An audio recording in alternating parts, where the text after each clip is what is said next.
And welcome back to the channel where we talk about only good comics. I'm Brant, and this is Friday First. This is that series where we talk about those brand new #1 issues, new character debuts, new story arcs, and the like. And this is for books that are coming out on June 18th, 2025. So it's Friday. I'm back, and we're ready to talk about some comics. If you are new to the channel, first of all, welcome. Thank you for checking out the content. I hope you like what you see. I hope you come back for more. I do this every Friday, sometimes Saturdays, unless something comes up and I have to miss. But I'm pretty consistent with this show, uh, and I do other content as well on this channel and on social media. Haven't done it in a bit. Just a lot of life stuff going on these days, but hoping to get back to there. If you are new to this particular show, well, first of all, let me go back to the channel. If you're new to the channel, it's only good comics for a reason. It's because I talk about books that I like or I think I might like.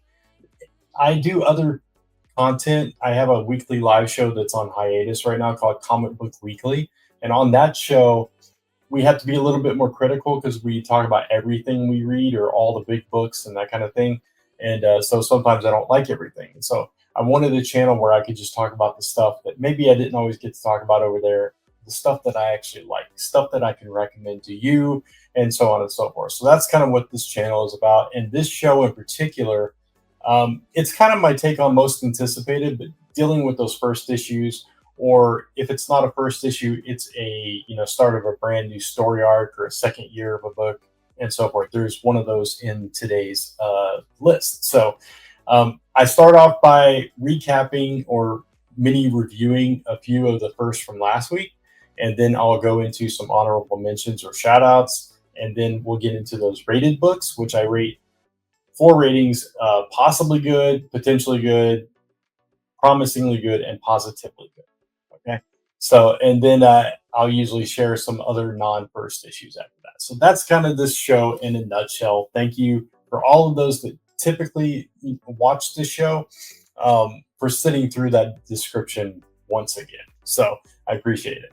I won't do that every single episode, I promise. Anyway, so this week I've read 2.5 books from last week so far.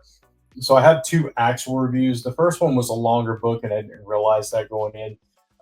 So I only read 2 chapters of this particular comic, and I'll explain that in just a minute.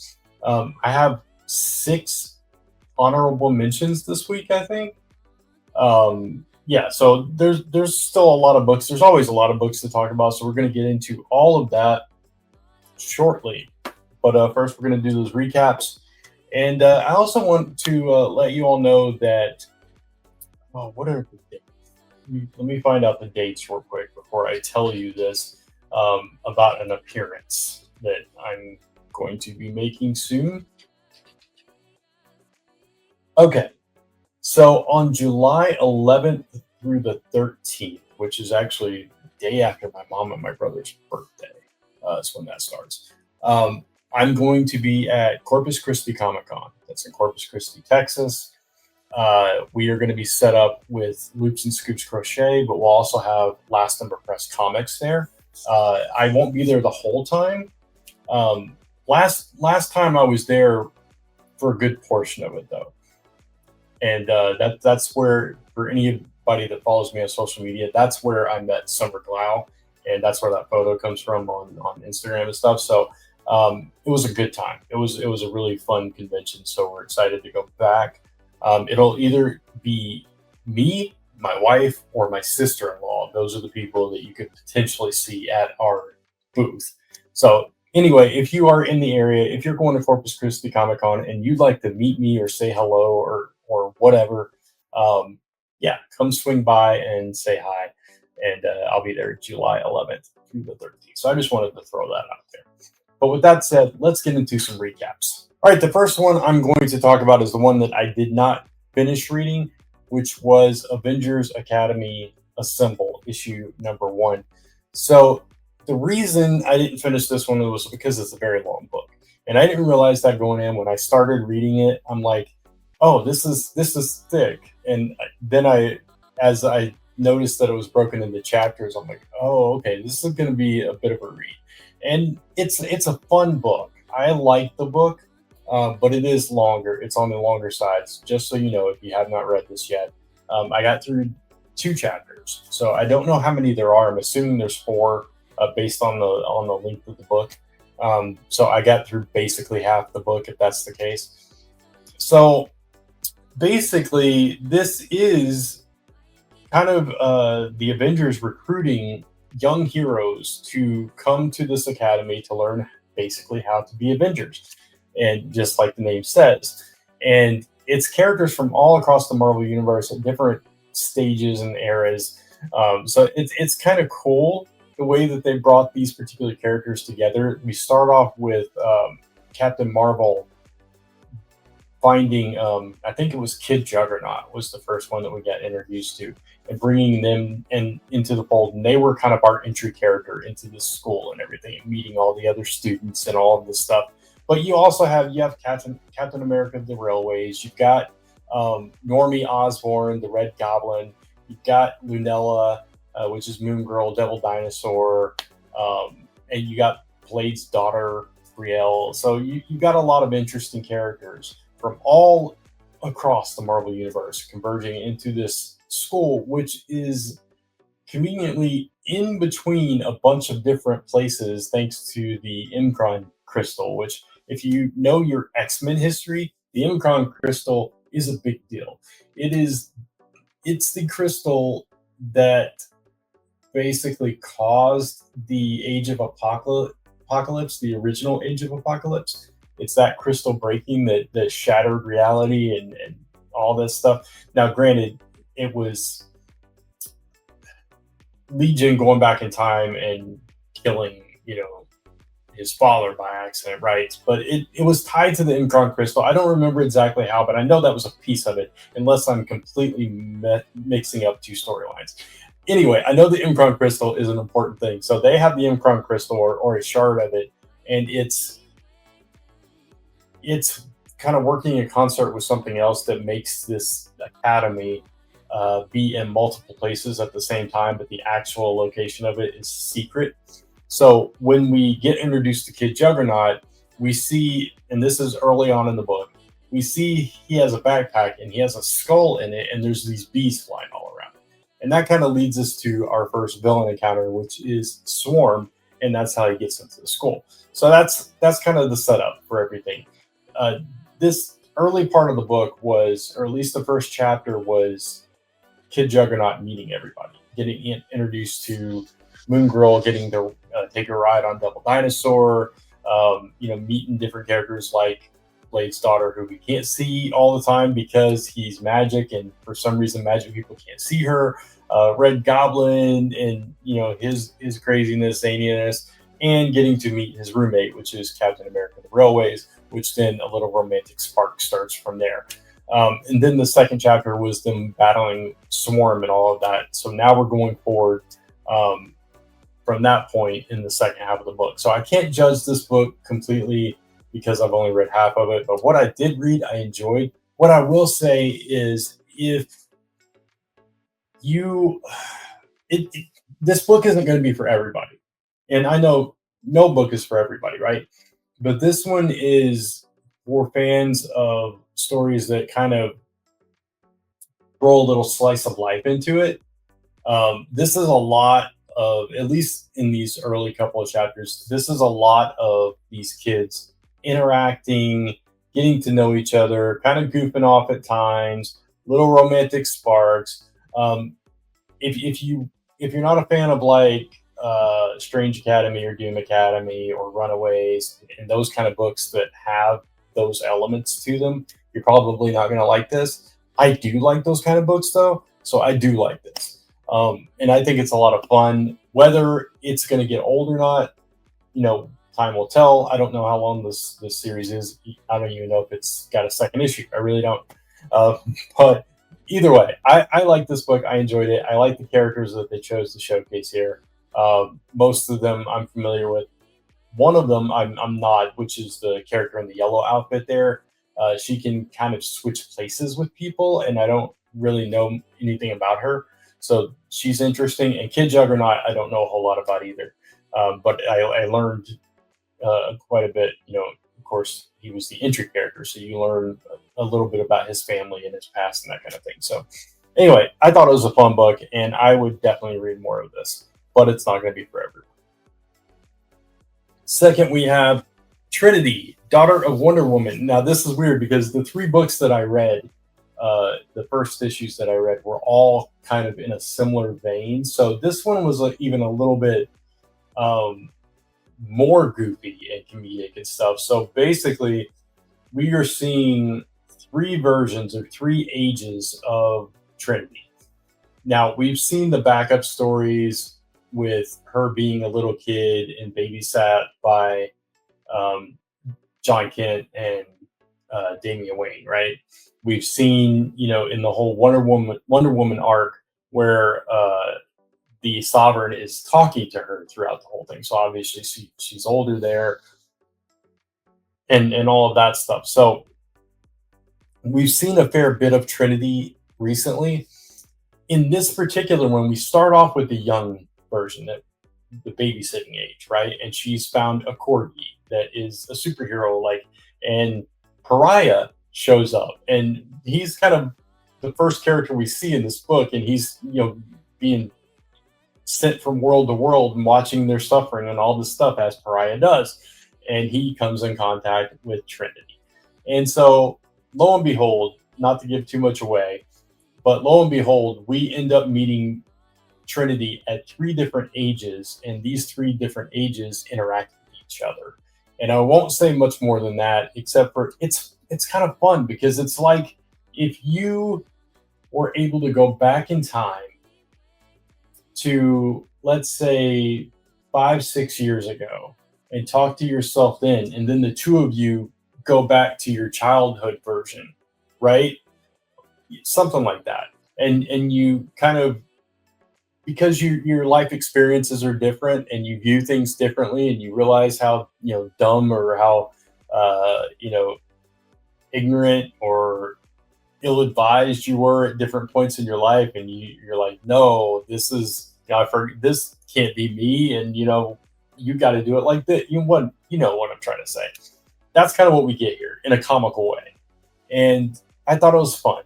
It was kind of goofy. Would I read like an entire series of this? No, I would not. But as far as this one issue, I kind of had fun with it. I liked it. I don't know how long it'll keep my interest or how long they're going to play that particular thing out, but I thought it was fun. And, if you like those backup stories, I think you'll really like this. It is very much in that similar vein. If you're not into the comedy stuff and you don't want that kind of thing, and you're looking for something more serious, this is not the book for you. But I enjoyed it. It hit the right notes at the right time for me. Um, Dealing with a lot of stuff right now, so laughs are key right now, and I love laughs. And so I think that's why I kind of gravitated towards these kind of books, because they were a little bit lighter. So I had a lot of fun with it. And last but not least, again, similar vein, Runaways. I am so excited about this book, just in general, because I really enjoyed the previous run that Rainbow did on this series, and this one picks up right where that other one left off, but it also ties into the One World Under Doom stuff. So I appreciate the connection there, and obviously with Doombot being one of the Runaways' friends now, that there is that connection. They made it make sense why they were coming for the Doombot and all of that stuff, and you kind of you see how attached Victor is to the Doombot character and Molly as well, and how that affects kind of their overall relationship, and how that affects them when Doom wants to collect all the Doombots and bring them back into the fold, and what that's going to do to the entire Runaways team, especially after they all just suffered a couple of losses, and everybody's kind of doing their own thing now. And I think Rainbow did an excellent job at kind of catching us up to where we are in the story with each and every single one of the characters through organic, natural narrative, instead, or dialogue instead of narrative. I appreciate that, and I think that's the way to do recaps properly. I mean, obviously, you can't always do that. Sometimes it's too much to kind of fit in that way, and it starts sounding like they're scripted to tell you a recap.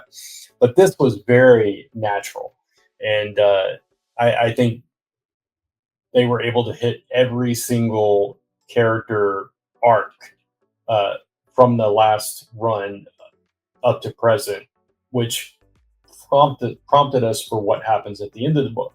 So I think it was handled near perfectly for me. I really enjoyed this. I do want to see more Runaways, and I would love to see more Runaways doing the kind of Runaways things they did in Volume One. But I don't think we're ever going to be able to capture that particular lightning again. So I, of all the iterations I've seen of Runaways, and I've seen them all, I've read them all. Aside from the very first volume of the series, Rainbows is the best because I think she's captured what the Runaways can be now, as opposed to what they used to be and what we all kind of remember them as being. So she's evolved these characters into I don't know, just the next stage of their growth and their development. And they've gone away. Some of them have joined other teams, and then they've come back together, and now they've kind of put together their makeshift family once again. And I like that. I like that there's these kids that are just kind of out there doing their thing. And when there's a story to tell with them, they pop back up and we see them for a while, and then they kind of go away and do their own thing again. And I like that because it makes me feel like, okay, they're still there. We're not done with Runaways. Runaways will always be there for us to revisit in the future. So I don't know, there's something comforting about that for me. But anyway, I like this story. I like the way it ties into One World Under Doom, where it still feels like its own thing. It still feels like a Runaway story, but it makes sense the way that it connects and the way that it excuse me, it affects each and every one of the characters. I think was well done. So can't wait to read the next issue of that. With that, that is all the recaps that I have. So I'm going to get into those honorable mentions. All right, first up, we have Godzilla versus Avengers issue number one. This is round five in a series of 6 one-shot throwdowns. Um, I just I don't get into the Godzilla and Kong crossover books with the superheroes for whatever reason. I've never picked a single one of them up. I don't think so. Just not for me. But if you're a big Godzilla fan, if you like these crossovers, if you've been having fun with them, I definitely want to make you aware of them. Um, and nothing against them. I have other stuff that I choose to read instead. That's it. But yeah, this one is continuing the one shots. This is written by David Walker with art by I never know how to pronounce his name. Is it Georges or Jonty? Georges Jonty? I know he did Buffy back when Dark Horse had it years and years ago. But anyway, Godzilla versus Avengers. Next up, we have Mega Man X Timelines, issue number one. This is published by Udon, who does like the Street Fighter comics and stuff like that. Just going to read a little bit of this. The X generation of Mega Man adventures is here in this wall jumping, buster blasting one shot. X and Zero track down a rogue Maverick Reploid, the ice cool chill penguin. Plus, secrets revealed how the future change once X learns what he's truly fighting for. So, if you're a big Mega Man fan, you like the way Udon does their books, check this one out. Sounds like a fun time. This one is written by Daniel Arsenal with art by Edwin Guang. I probably butchered the pronunciation of that. Next up is Return to Skull Island. This is an official continuation of the Skull Island animated series that apparently is on Netflix.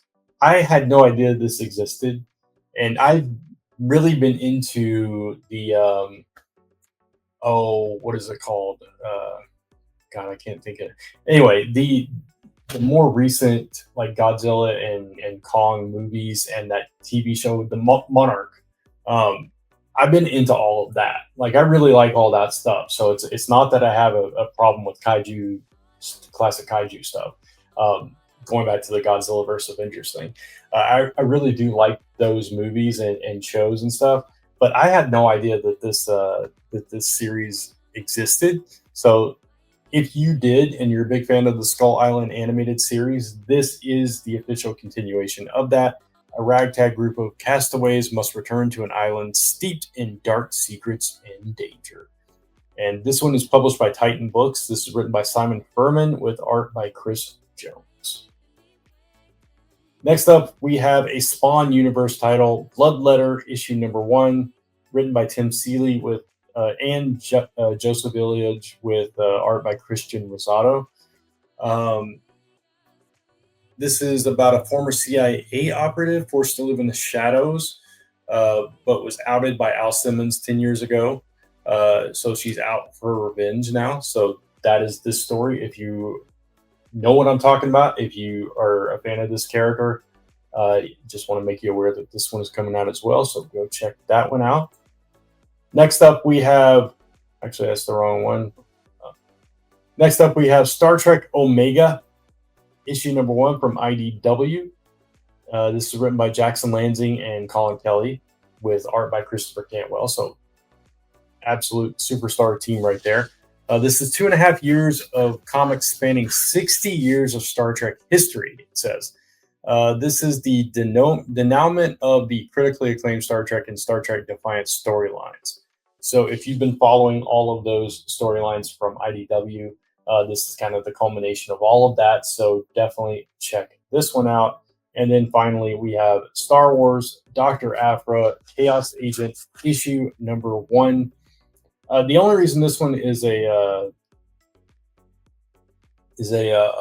shout out is because I didn't really read the previous Dr. Aphra stuff. Like I read early issues in those runs, and I don't know how heavily this is going to connect to that. I know that they kind of did that soft reboot for the Star Wars franchise, and I am enjoying that main series so far. But yeah, I don't know. I might check this one out actually. It's an all-new ongoing series featuring the rogue archaeologist as she makes her way through the galaxy in the era of the New Republic. So this is kind of an honorable mention for myself because I might actually try this one. This is written by Cherish Chin, who I'm not familiar with art by Gabriel Guzman. So, yeah, if you're a Dr. Aphra fan, check this one out. And with that, we're going to get into those rated books. All right, first up, we have Krypto, the Last Dog of Krypton, issue number 1. This is by Ryan North. So, right in his lane. If you are a big fan of Krypto, obviously the Superman movie is about to come out. So doing all of that with the Summer of Superman, going to tie that in with Krypto being in the movie and everything. Art by Mike Norton as well. So if you're a fan of Mike Norton art, that's a double whammy right there. It says, there will come a day when Krypto stands beside Superman, helping him fight off monsters, aliens, yada, yada. But today, Krypto is a normal puppy of Krypton, spending each happy, snoozy, endless day alongside his family. So these are the early years of Krypto and how he interacted with the L family. So that could be fun. That's different. And we know how fun Jeff Landshark is, right, over at Marvel. We're going to talk about that in just a second. So yeah, Super Pets can be fun, right? We all love Krypto. I love that he's going to be in a movie. I can't wait for that, actually. So I'm actually excited about this. I think it would be a fun book. So I'm going to give Krypto, the Last Dog of Krypton, a potentially good. And yeah, should be a fun time.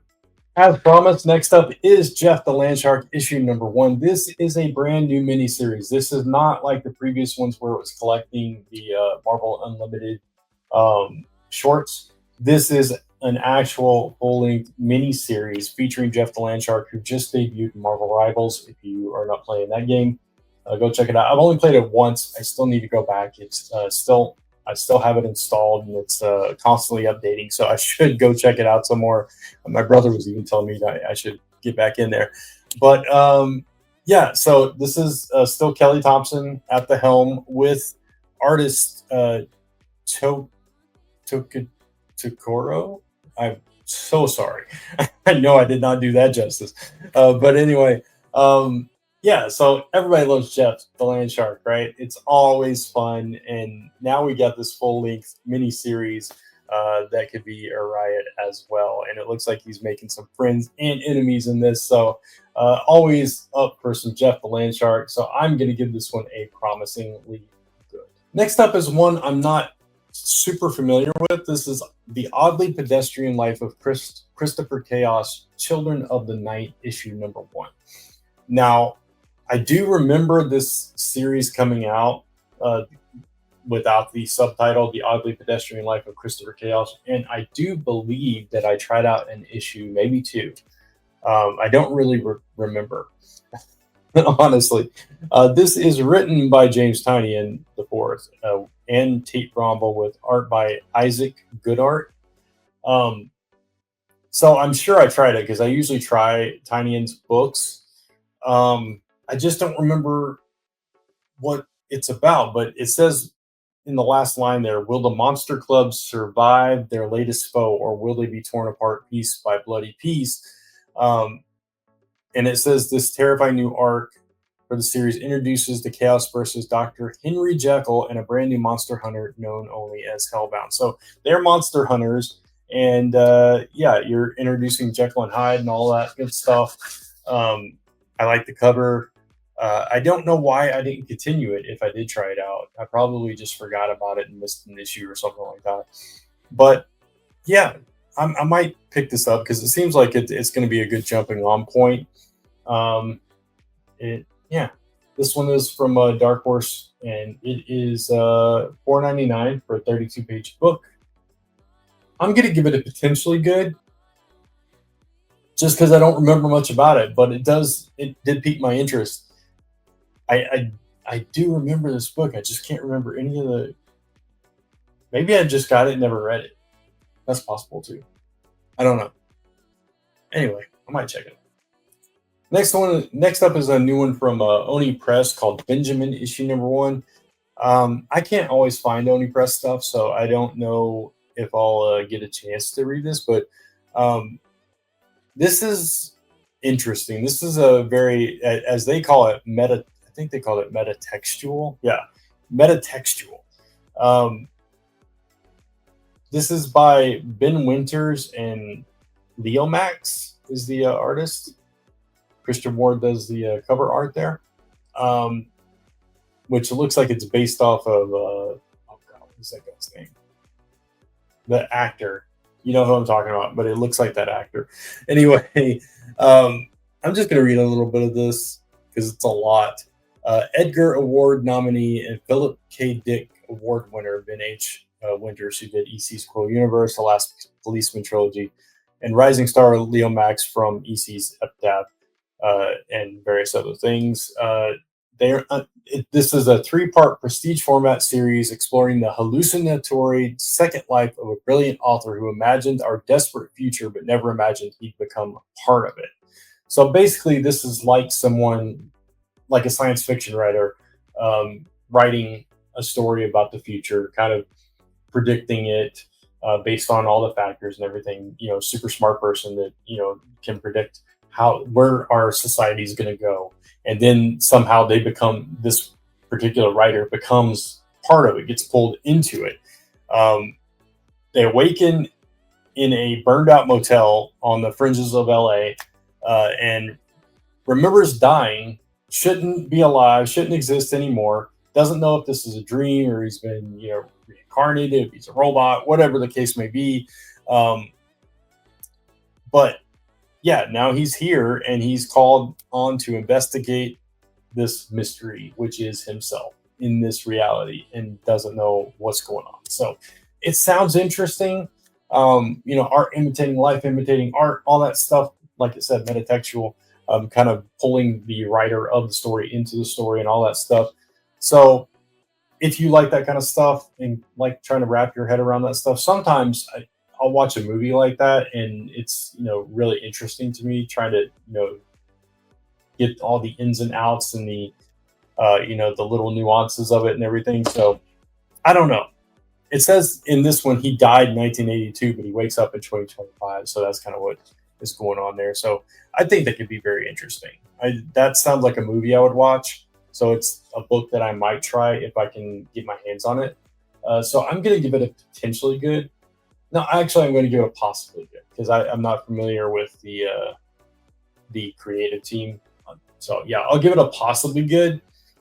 If you happen to read this and you're watching this and you really like it or you don't, let me know about it in the comments. Next, we have a new one from AWA called They Choose Violence. And this one is written by Sheldon Allen with art by Mauricio Campatella.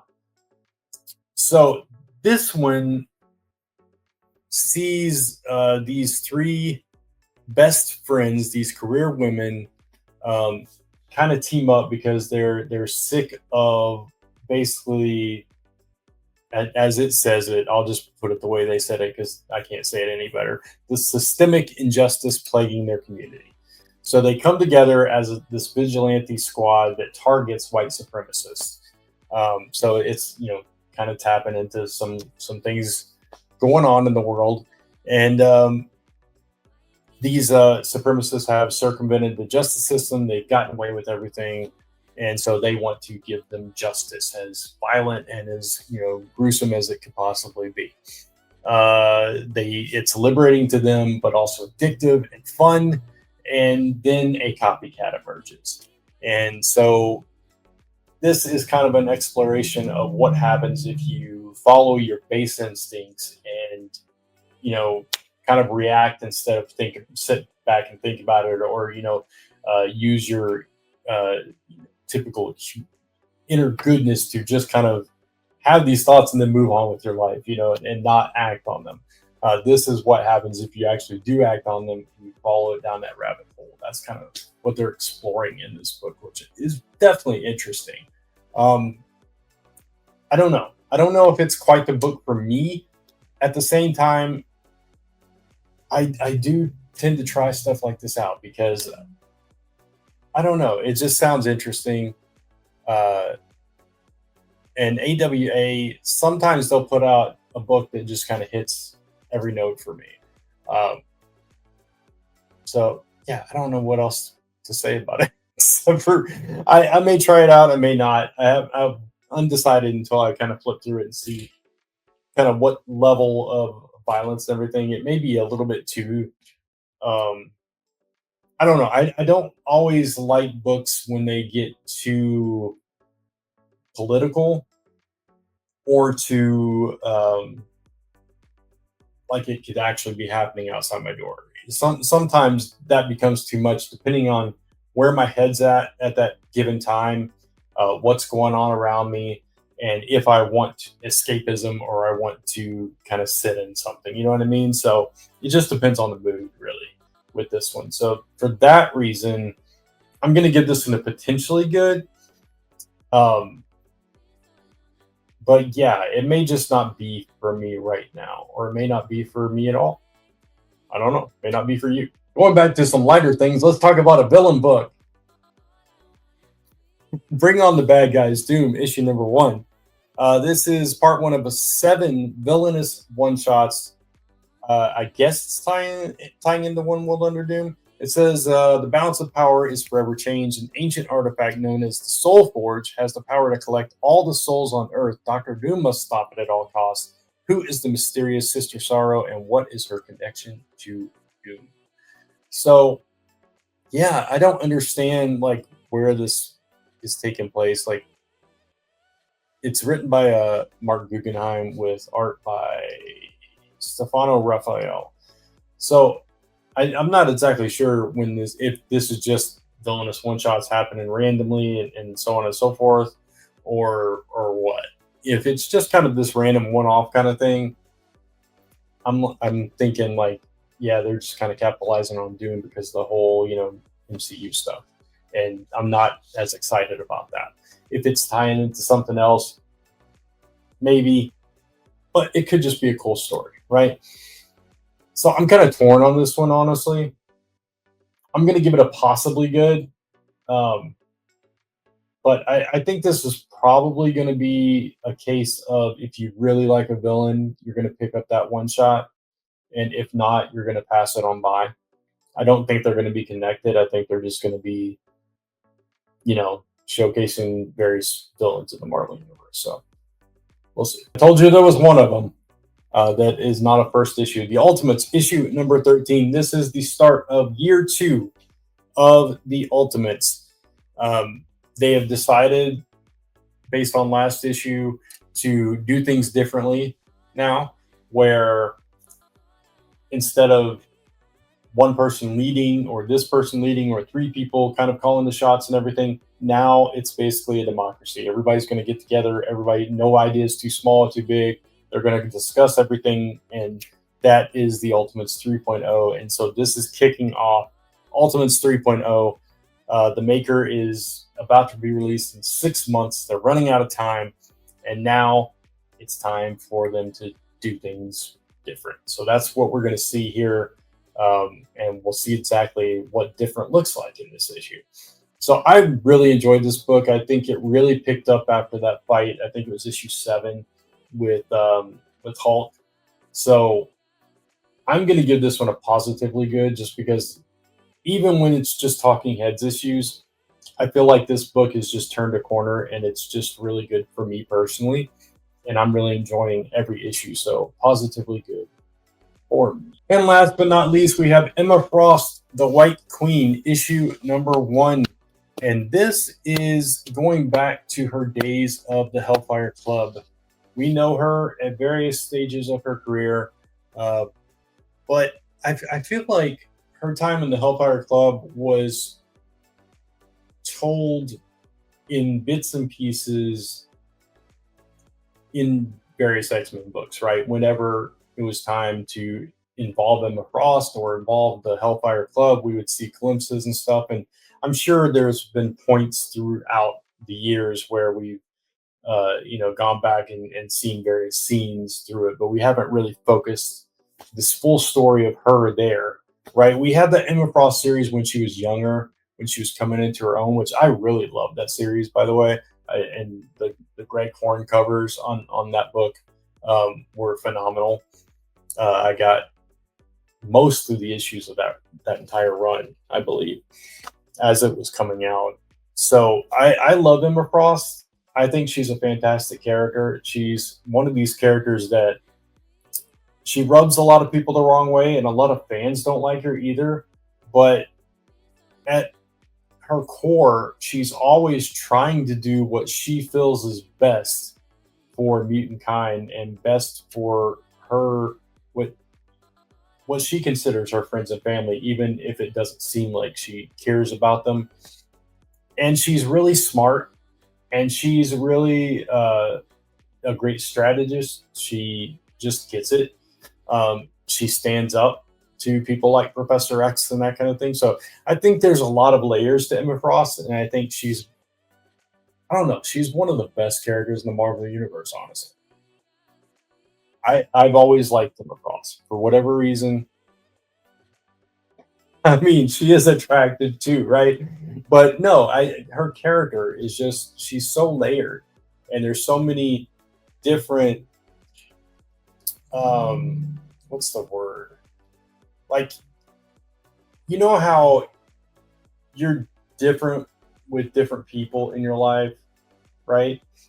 Um, like a fun side of you will come out when you're around your fun friends. Your serious side will come out when you're around, like colleagues and that kind of thing, or different sides of you come out at different points and periods of your life, right?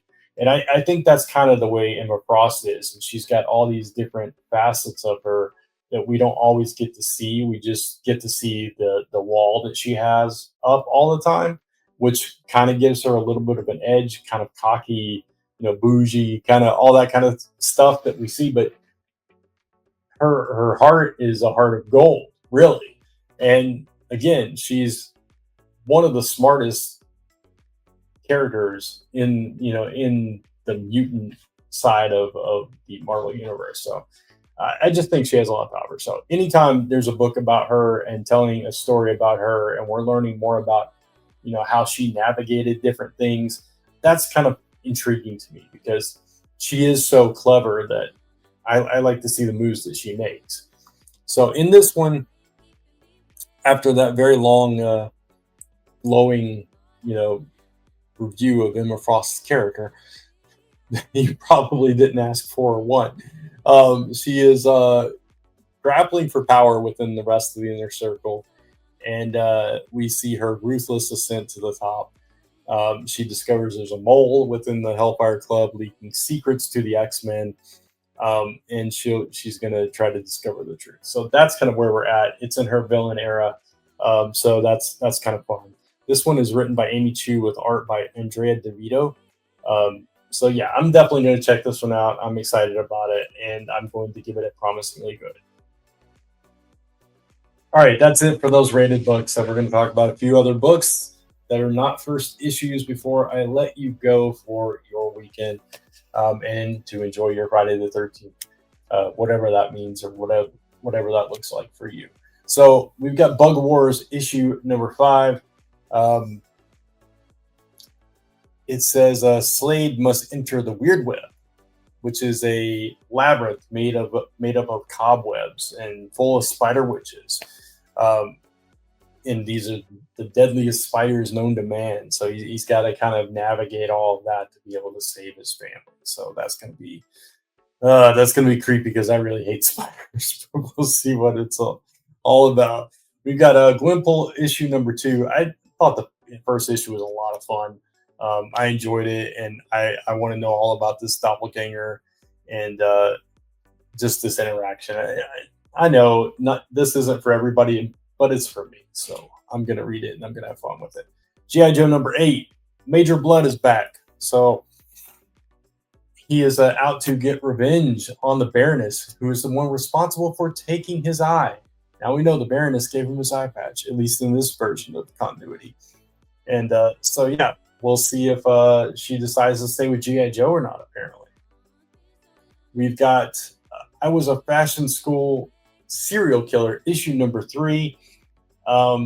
It's midterms, and Rennie is not going to scratch her skin anymore. She's got this kind of fixation where she scratches her skin when she gets upset and stuff, and then she goes and kills people because this is Dexter, but in fashion school.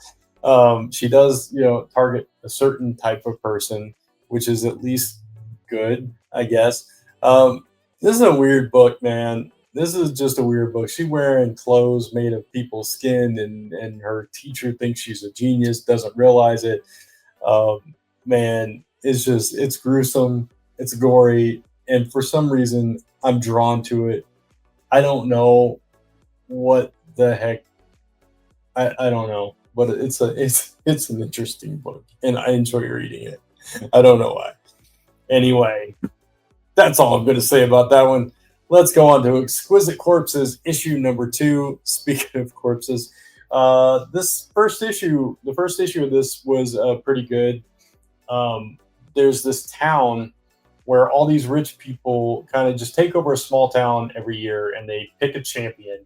All these, oligarchs and things like that. They pick a champion, which is usually a serial killer of some sort, and they unleash them on this town and, compete for basically control. And so if their person wins, they get control and bragging rights and all this stuff. So they actually have a tournament bracket in the back of the issue. Mike Spiderslayer did a video about this on his channel, Comic Book Corner 2.0, and I think he's going to track the progress as they go through the tournament. So I won't do that. I'll send you to his videos instead. I'll try to remember to link it somewhere in the description or on the screen.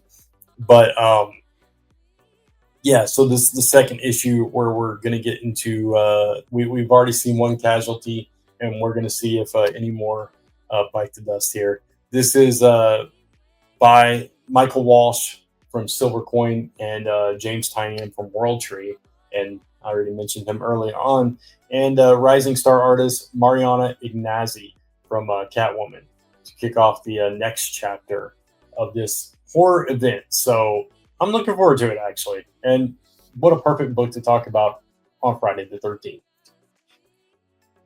And finally, we have Invincible Universe Battle Beast, issue number 2.